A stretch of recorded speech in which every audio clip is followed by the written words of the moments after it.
pag-isang dibdib ng aking pamangkin na si Ivy Rose at saka si John. So guys, mapapansin nyo guys, nakasuot tayo ngayon ng barong. Ito po yung ating outfit ngayong araw na to kasi nga kinuha tayong ninong. So tayo lang proxying ninong dahil si Kuya Alfred ay nasa ibang bansa. So ngayon tayong kinuhang ninong. So mapapansin nyo mga brother, nakasuot tayo ngayon ng barong para magninong sa ating nagaganap na kasal dito sa loob. So mga brother, samahan nyo ako, pasok tayo sa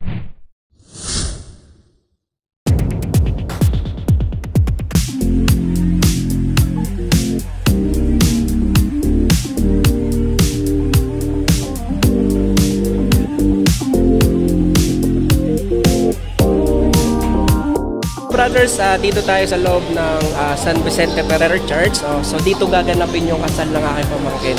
So ito yung venue ng simbahan. So dito gaganapin yung kasal.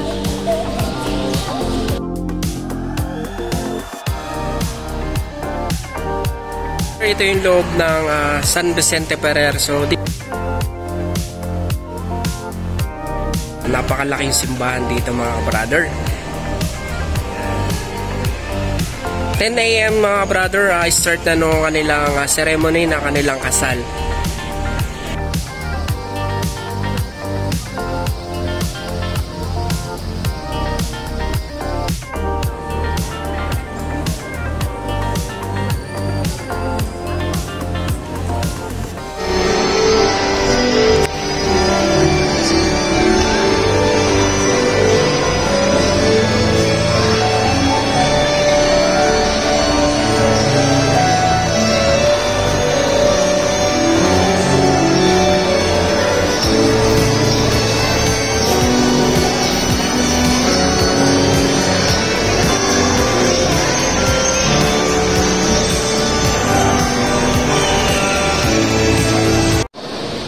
Siya ang Ivy Rose ang naging harap ay Lingos at ang linggo ito ay nakaapat na linggo sa muling pagkabuhay ng Panginoon.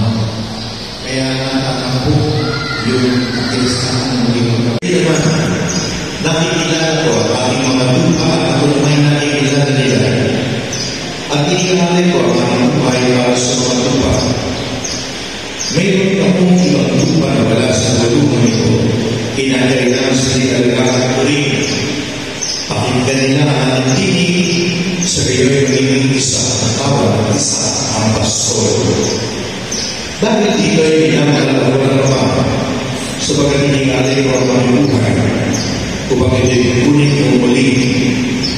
Walang makakukuha ito sa akin.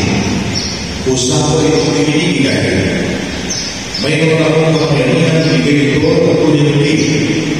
Ito ang utos na tinatawag ko sa aking Ama. Mga kapatid ang muling balita ng Panginoon. Pinupuli na namin ang Panginoon sa Israel. Magsinukulaan.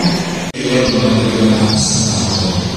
Una ay lalabas sa inyo, mabuling naglalahas. Katulad na namin ito napiling araw na ito na dyan ng Ivy Rose ay ikaapat na linggo sa muling pagkabuhay ng Panginoon. Sinisigulo ang ating Pascal Candle na nandito at bilang namin ang imamin na muling pagkabuhay ng Panginoon. Para sa inyo sa ating lahat, ito ang gawin ng mga anak na ikakalaw ng buong kapal. Kung para sa inyong pagtingin bilang nabubuting mamamayang Kristiyan. Pinamahal ko dyan na Ivy Rose, Pagkat Diyos sa Pinas ng Renan, pagkagawin ninyo ang inyong mga alal, kayo ay magkakit kamay, at ipakain ninyo ang hindi mag-ipanas sa dalas sa aking pagkasalan.